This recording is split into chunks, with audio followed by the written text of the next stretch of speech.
All right, welcome back to the listener's commentary on the book of Acts. In this recording, we're going to be looking at Acts chapter 25, verses 1 through 22. It's part of this long sequence of events where Paul is incarcerated and facing various hearings and trials before various Roman rulers. And so at this point in the story, Paul has been under arrest in Caesarea for 2 years with no movement on his trial. Felix has been holding him, really hoping for a bribe. We learned that he's hoping Paul will just kind of pay him off and then maybe he can just make his case go away. And at the same time, he's kind of curious about Paul, so he likes to hear Paul speak. So Paul has been sitting for 2 years really under arrest in Caesarea, being held in sort of light protective custody in the former palace of Herod there in Caesarea. And while noting that, we have to also keep in mind that in the background of the story of Acts, but also in the background of Paul's mind, is the promise Jesus gave to Paul in Acts 23:11, and that promise was that just as you've testified in Jerusalem, you're also going to testify in Rome. So Paul's been assured somehow he's going to get to Rome. And that has really set the theological direction of this long narrative from chapter 23, 24, 25, 26, and onward to the end of the book of Acts. So there's Paul sitting in Caesarea for 2 years, no forward movement on his trial, somehow knowing that he's been reassured by Jesus that he's going to get to Rome in some sort of way. And this particular story that we're going to look at helps us realize that there is an interplay between divine providence and human agency, human decision-making, because Paul's going to make a choice in this story that's going to be the catalyst for carrying this story forward and how he's going to end up at Rome to stand trial in Rome as well. Now, historically, at the end of these 2 years, while Paul has been sitting there, the reason there's a change is because the governor Felix, who's been the one that has been holding him in Caesarea, is recalled by the emperor, and the emperor at this time is Nero. He's been recalled by Nero under the charge of maladministration of his province, and he's replaced by a new governor, a man by the name of But Festus, in the summer of 59. So we know when these events take place. These events take place in the summer of 59. And Josephus portrays Festus as an honorable and capable ruler, but he took over a situation in the province of Judea where he faced just one significant crisis after another. And even though he is seen in Acts, really, as well as in Josephus, as an honorable and capable ruler, his reign ended early on and fairly abruptly with his untimely death in 62. The events here in Acts 25 take place just a few days after he arrives in the province in the summer of 59. And with the change of governors, Paul's case now gets fresh attention.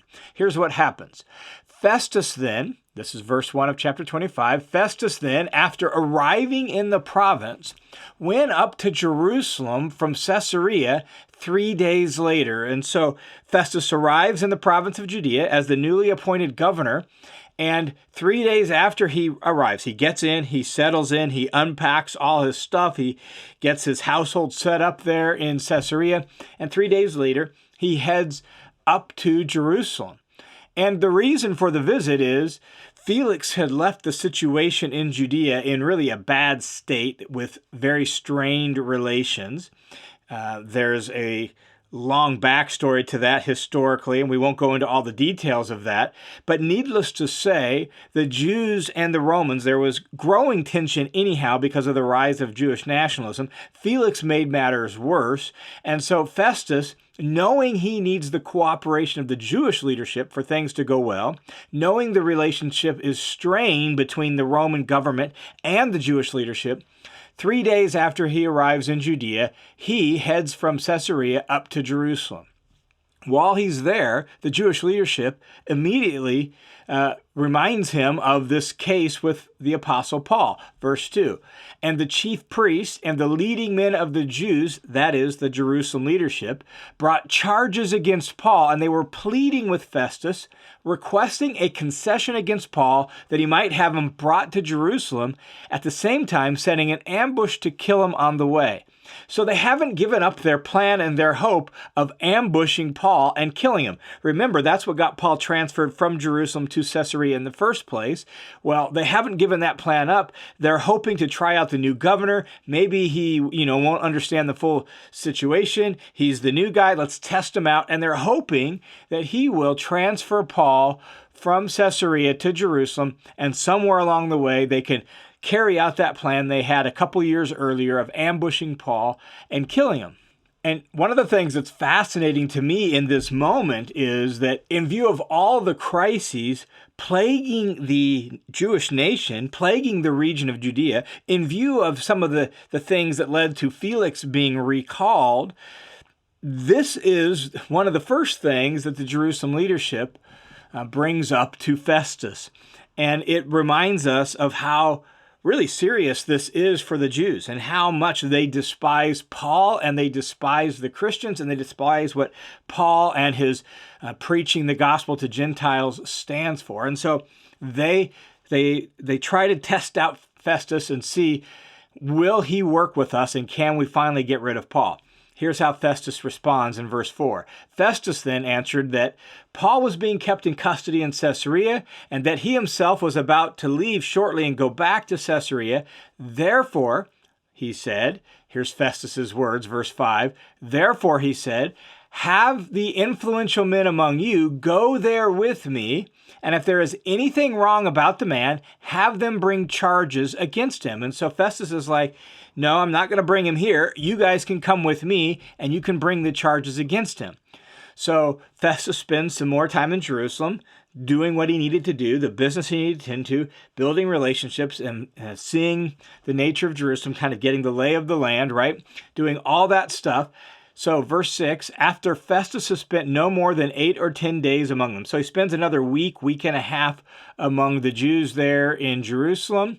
Then he went back down to Caesarea, and on the very next day, he took his seat on the tribunal and ordered Paul to be brought. So he stays among the Jews in Jerusalem for a week to 10 days. He heads to Caesarea. Once he arrives in Caesarea, the Jewish leadership are already there with him. And so the very next day, he orders for a hearing with Paul, and he orders Paul to be brought. Paul's brought to his judicial tribunal, and they're going to have a hearing. And Luke just summarizes this one. He doesn't give us all the details as he did with Felix. So verse 7, after Paul arrived, the Jews who had come down from Jerusalem stood around him. So Paul is in the middle, and they're all around him. And they were bringing many and serious charges against him, which they could not prove. So there's the summary. We can assume it's the same sort of things as they said when Paul was tried before Felix, but we're just given the summary. The charges are many, the charges are serious, and the charges are unsubstantiated. They can't prove them. There's no evidence for them. That's Luke's summary of this hearing and the charges brought against Paul. We can believe that it probably involved the same sorts of thing against the temple, against the law, against Caesar, and the sedition and the stirring up riots, because that's what Paul responds to. Verse 8, while Paul said in his defense, and here's the summary of Paul's defense, I have not done anything wrong either against the law of the Jews or against the temple or against Caesar. And so Paul asserts his innocence in view of these religious charges, and he asserts that I'm not against Caesar. I haven't done any committed sedition against Caesar, treason against Caesar, or anything like that. But Festus, new to the realm, Festus needing to try to win the Jews over to his side, Festus needing to smooth over strained relations from Felix's bad rule, Festus, verse 9, wanting to do the Jews a favor, replied to Paul and said, are you willing to go up to Jerusalem and stand trial before me on these charges? And so Festus is still saying it'll be a Roman trial. You'll stand trial before me, but are you willing to go to Jerusalem and do it there? This is Festus's way of trying to placate the Jews who asked for Paul's case to be brought to them. And it's also Festus's way of honoring Paul's Roman citizenship. That's why he asks. He asks because Paul is a Roman citizen. He has the trial briefs from Felix's case, and so he knows Paul's standing and Paul's status. And so he asks Paul if he's willing to do that. Paul is completely unwilling, and here's Paul's response in verse 10. Seeing that Festus is willing to make concessions to Jews, Paul does not believe he can get a fair hearing, so he says, but Paul said to them, I am standing before Caesar's tribunal where I ought to be tried. As a Roman citizen, and in view of what they're trying to accuse me of, this is where I ought to be tried. I have done nothing wrong to the Jews, as you also very well know.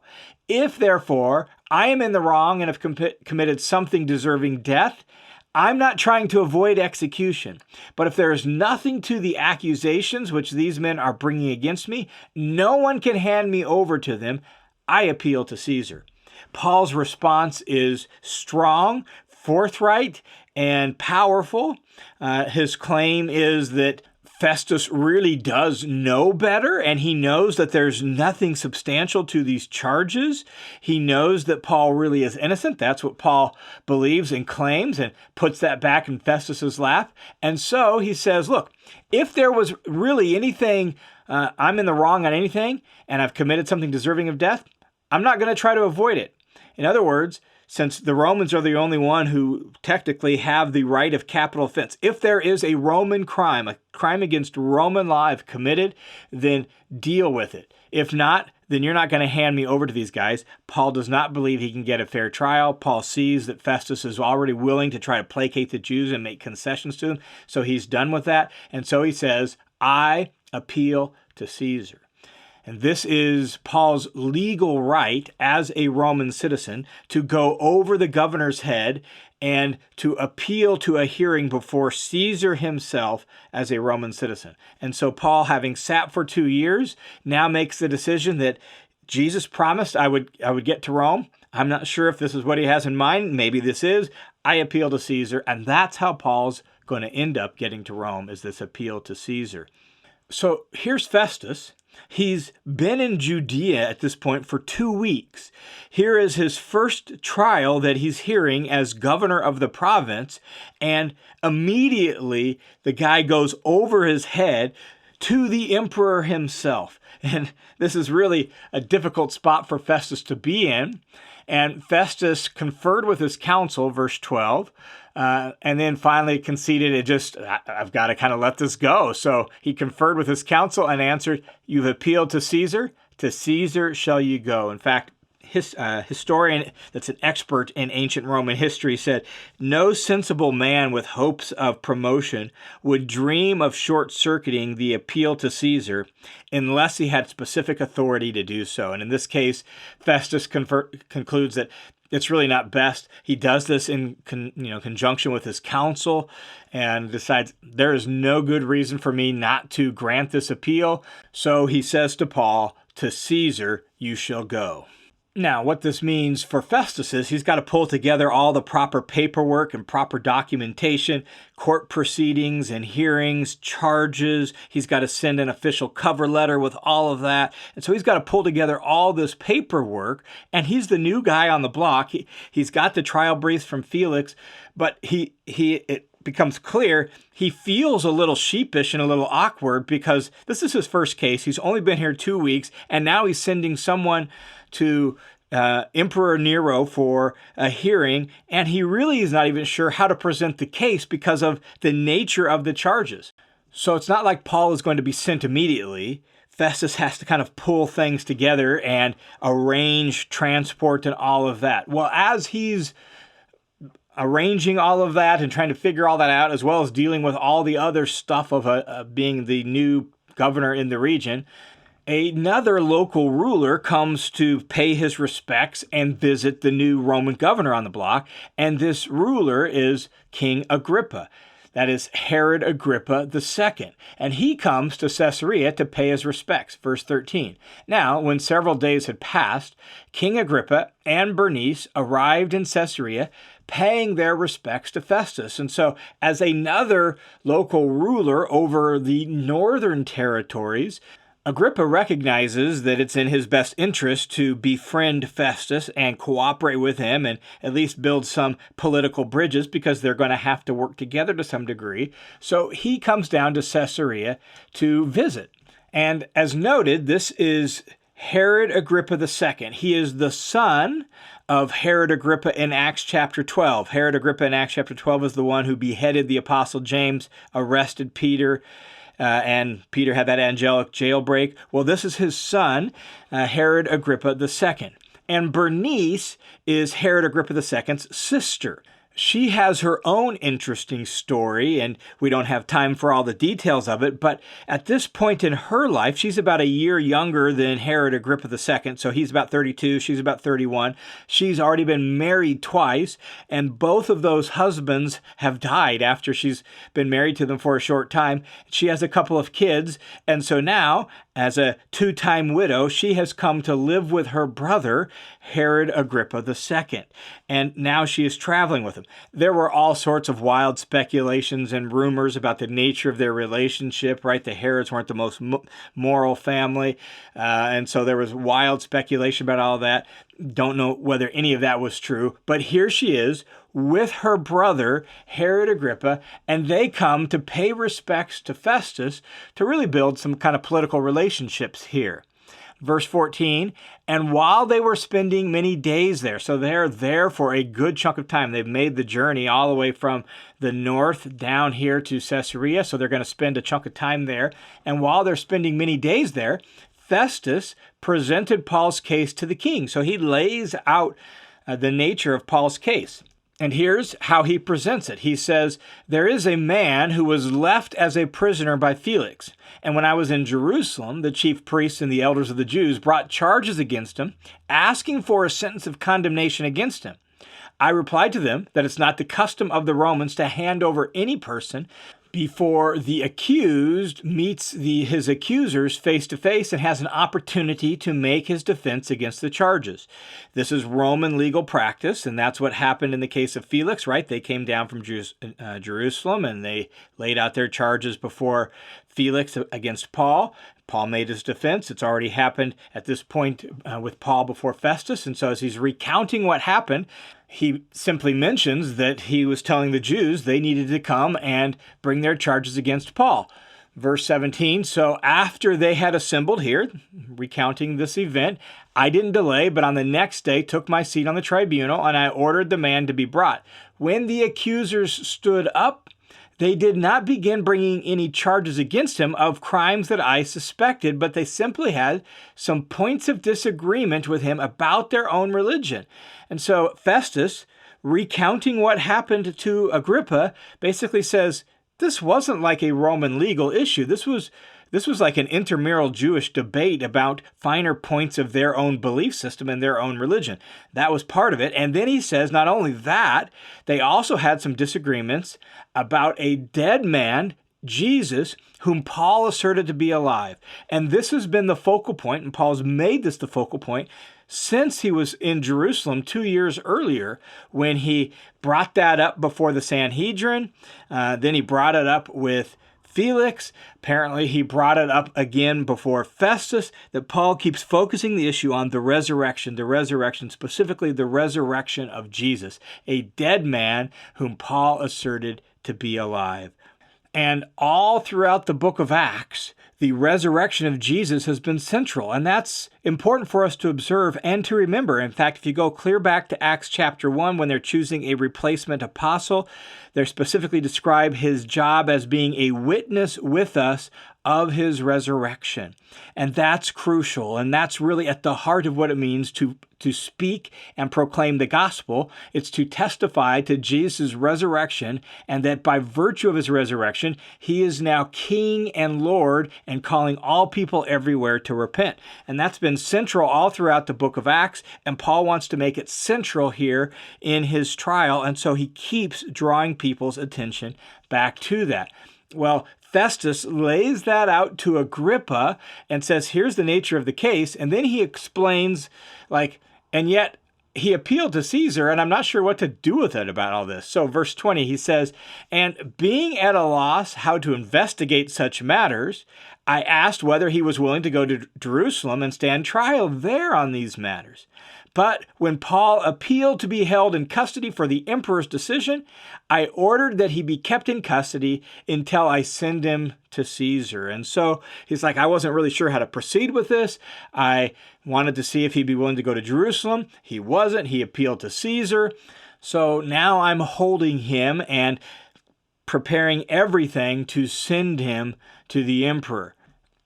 Agrippa, as a fairly long-term ruler of the Jews, he himself has been in power for about 9 years at this point, and certainly his family has had a long history from the days of Herod the Great here, and he has some Jewish blood flowing through his veins, so he knows about the way of Jesus. He understands the Jewish religion. He gets all of that, and so Agrippa's interested in Paul's case, and so verse 22, he says, "Then Agrippa said to Festus, 'I also would like to hear the man myself.'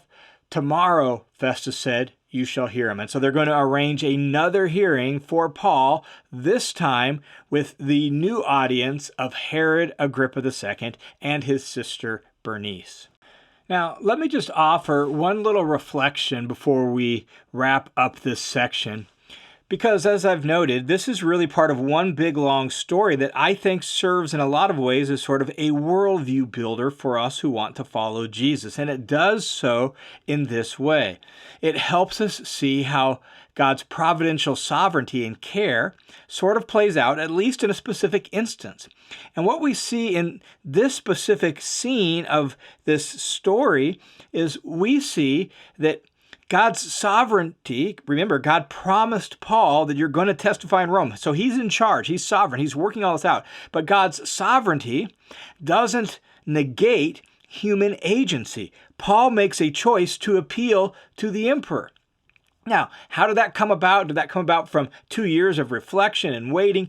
We don't know all that. We don't get all that. What we get is Luke's telling of the story, and what we see then is that God uses human choices, Felix's choices, Festus's choices, Paul's choices to carry out his plans, and Paul is going to end up in Rome as a prisoner of the state. He's going to be escorted all the way to Caesar's household itself, and he's going to stand trial in Rome. This is how it's going to happen, because Paul appealed to Caesar. And it just helps us realize that God's sovereignty isn't like fate. It's not just Caesarea, sera, whatever will be, that we get to interplay with God in that, and God, in his power and in his majesty, will use our choices and the choices of others around us to work out his will. And so we are real players in how God is actually going to further his promises and his purposes. And thus, divine sovereignty does not negate human responsibility or human agency.